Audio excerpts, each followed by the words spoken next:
You're standing in a car dealership at 11 in the morning on a Tuesday, and the salesman is looking at you the way you'd look at a kid who wandered onto the lot by accident.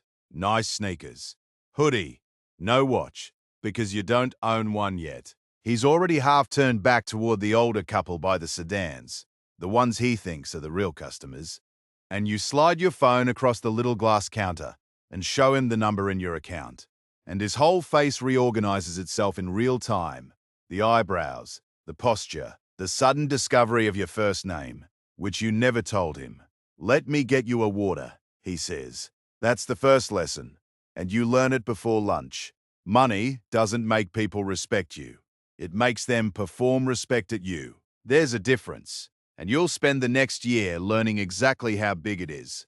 You're 21. You made your money in a way that doesn't matter for this story. A piece of software, a lucky window, a thing you built in your bedroom that got bought for a number with a comma in it that still doesn't feel real when you say it out loud. And here's what nobody warned you about. The money arrives instantly, but the person you're supposed to be to hold it does not.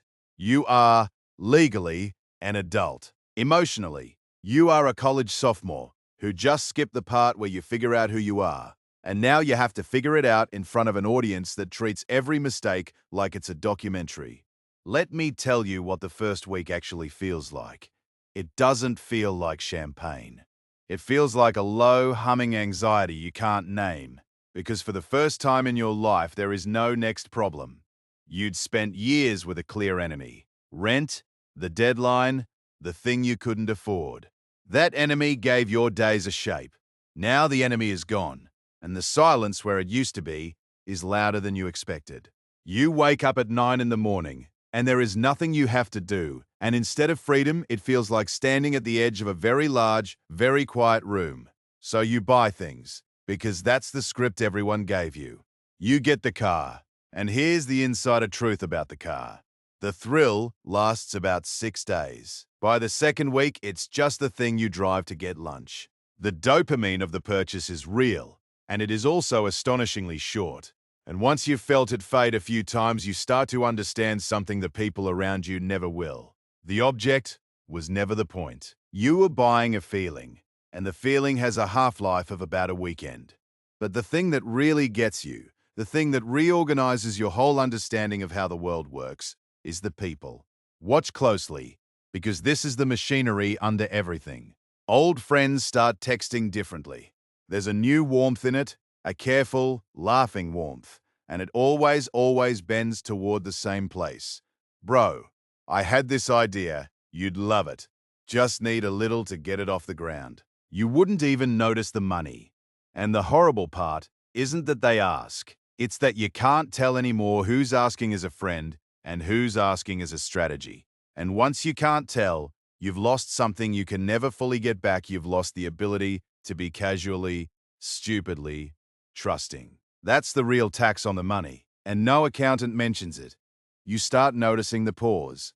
When you mention what you do, there's this half-second recalibration in people's eyes, this little flicker where they're doing math. Not bad people, mostly. Just people. And you realize the money didn't change them. It revealed a dimension of them you'd never had the equipment to see before. That's the thing about wealth at 21. It hands you X-ray glasses you never asked for, and now you can't take them off. And you see the skeleton of self-interest inside every warm sentence, including sometimes your own. There's a night, maybe 2 months in, where you're at a rooftop thing someone invited you to. A real one, with people 10 and 20 years older than you, people with the watches and the easy laughs. And a guy in his 40s, someone genuinely important, is telling a story to a circle, and mid-sentence he turns and includes you, defers to you, asks what you think, and everyone turns. And you feel it rush through you, the pure narcotic of status, the sense that you have arrived, that you are inside the room. It is the best drug you have ever felt. And you're 21, so of course you chase it. Of course you start optimizing your whole life around getting that feeling again. What you don't understand yet, what it's going to take a much harder night to teach you, is that the room you just walked into has rules you can't see, and the people in it clocked you as new money the second you opened your mouth. You think you're playing the game. You're about to find out you don't even know what the game is. The harder night comes in the fall. You've been spending, not recklessly, you tell yourself, just fluidly. You've floated a friend's business idea, $40,000, because he looked at you across a table and said he believed in you. And you wanted so badly to be the kind of person who believes back. You've put money into a thing a guy at the rooftop pitched you, something with returns that sounded like a favor, an inside track, a door only open for people like us. And one Tuesday, you check the friend's business and there is no business. There's a receipt for a car that isn't yours and a phone that goes to voicemail. And the returns guy has stopped replying in a way that is very quiet and very final. And you sit there with the phone in your hand, the same phone you slid across the glass counter in the spring, and you feel something worse than losing the money. You feel stupid. And when you're 21 and rich, stupid is the one thing you're not allowed to be, because everyone's already waiting for it. Here's the machinery nobody shows you. The people who take money from young wealth aren't villains twirling mustaches. They're patient. They understand that a kid with money and no scar tissue will confuse being liked with being safe, and they build the entire con out of warmth. The warmth is the weapon. And the reason it works is that you are starving for exactly one thing your money can't buy: the feeling that someone wants you and not the account. So you pay again and again for counterfeit versions of it. That's the real drain, not the bad investments, the hunger underneath them. So you get quiet for a while. You stop going to the rooftops. You let the car sit, and in the quiet, the low humming anxiety from that first week comes back. Except now you understand it, and understanding it is worse. Because the thing you were running from was never rent or the deadline.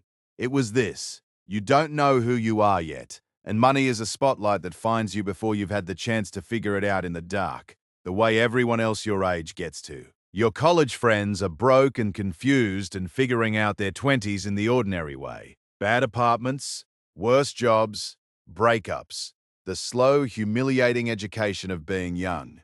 And you'd catch yourself envying it. The realest thing you'll ever admit: you would have traded a chunk of it, a real chunk, to be 21 and lost with everyone else, instead of 21 and lost alone, at the top of a ladder you climb too fast to feel your legs. And then, slowly, you start to actually get smart.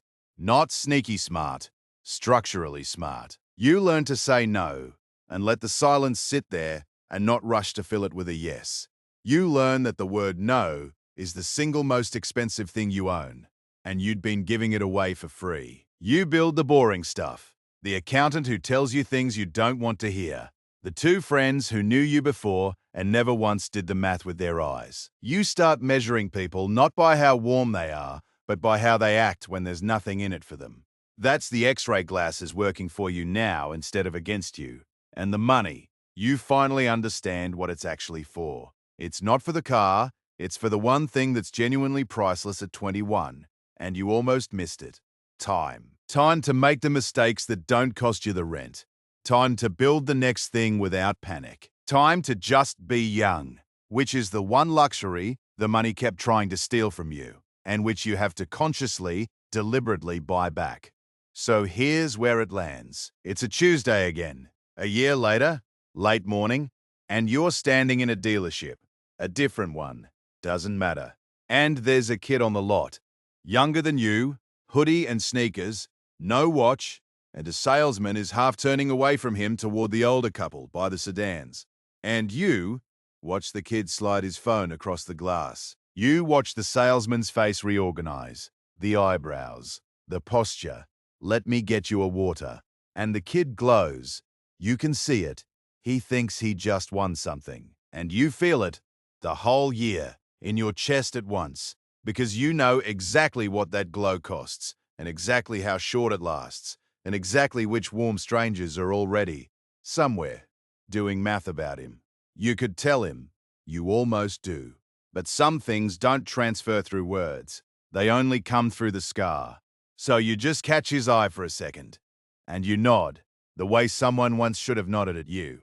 Money doesn't make people respect you. It makes them perform respect at you.